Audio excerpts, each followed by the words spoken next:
Po wyjeździe od mechanika, elektryka okazało się, że gaźnikowo prawdopodobnie łapie lewe powietrze albo gaźnik jest do czyszczenia.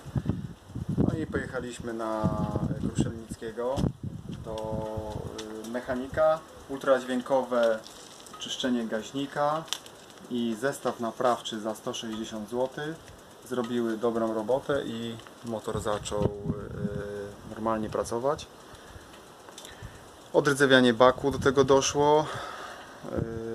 No i ma przejechane 18 889 km, rok 85 i za chwilkę go uruchomimy.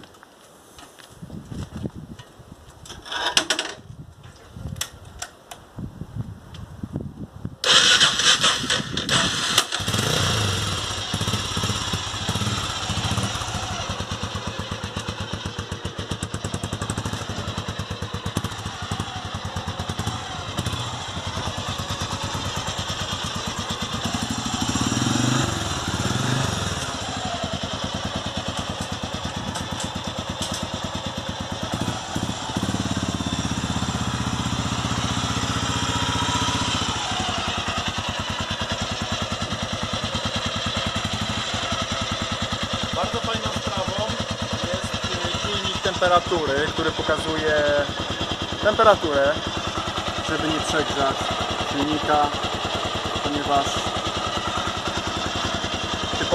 typową wadą jest pękanie głowicy od przegrzania silnika.